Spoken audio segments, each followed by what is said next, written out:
as the whereabouts of Wike and how he was locked and taken to who knows where. So I will not be going into so much detail so that you guys can listen to what he has to say for yourself.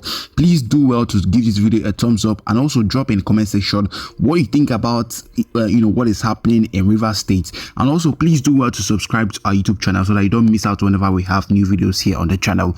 With that being said, stay tuned, guys. Chief Sarigwon, good to have you here on the morning show today. Good morning. Well, Chief Sarigwe, well, as they say, the thing speaks for itself. What's your reaction to developments in Rivers State and this suspension, declaration of state of emergency, and the implications for politics in Rivers, and then your thoughts about what the federal government has done through the president? Well, Abati, thank you very much. You know, this is not the first time state of emergency is being declared. When you are the spokesman of Jonathan, a situation like this came up, and 3 states, state of emergency was declared in 3 states. And when they asked you, why did the president not sack the governors? You made it clear that the Constitution does not empower Mr. President to sack or suspend elected representative or governors in the case of state of emergency. Mr. President relied on Section 305. If you look at the Section 305 all through, Section 305 is supposed to apply in the northern part of Nigeria where we had war. In the case of Rivers State, there's no war, no fight, the whole place is quiet, and yet the state of emergency was declared. And not only that, an elected governor was suspended, the House of Assembly was also suspended. This is somehow not proper. It's an illegal action. The Constitution did not empower Mr. President in any way. I have looked at the condition under which a governor can be removed. This was not part of the conditions in the Constitution. But I will give you why these actions.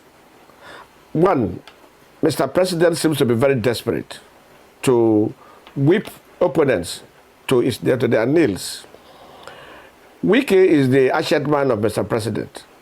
Yes, on Wike, even last week came to Rivers State like a president. He came with the military, the army, the police, the navy, the air force, the DSS, gunboats, airplane, tanks, artillery, all were mobilized for a visit of a minister with the intention of causing crisis so that this state of emergency can be declared. Mr. President met with the 2 of them and set up an agreement. In that agreement, the same Fubara was asked to withdraw his case from the court. 2 of them. But the other party refused to withdraw their case. It's like 2 men carrying gun. You ask one man to drop his gun, and the other man did not drop his gun, and he didn't care. You don't blame him, and he asked him to shoot the man, and they shot him. And that is how they got the Supreme Court judgment they're talking about. Mr. President accused SAME of not implementing the agreement. If you look at it closely, nowhere in the world where a man who has resigned will be forced to come back and the governor will accept him. But the governor accepted. He said, accept House of Assembly members that have decamped from their party. He did. All the conditions, he complied with it, yet you are not satisfied. The River State elders looked at it, and some of us felt, no, these 8 terms conditions are not good for the state, and so we went to court.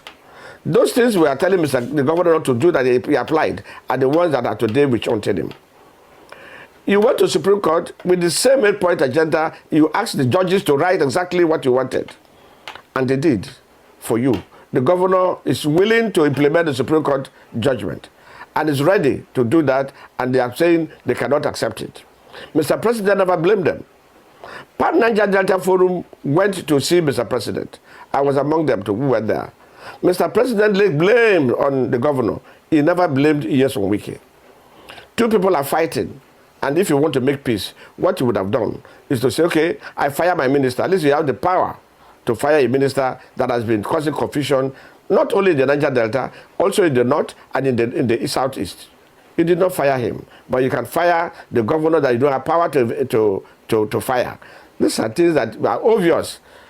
Now, other governors may be watching. Today is the turn of Fubara. It will apply it to the other states, particularly the PDP states. Those governors that are stubborn that will not do his bit, it will sack them. National Assembly members, they are there. The law says they have to confirm, not the aspect of governor, the state of emergency. But in this case, he has also gone contrary to the Constitution. He has violated the Constitution and is asking the National Assembly to approve for him that he violated the Constitution, and they all accepted. If National Assembly now think this is the president that they can trust, I worry, because definitely it will go after them. Well, your worries, I mean, yes, I can understand your worries, sir. Yeah, just to come in here. A few months ago, after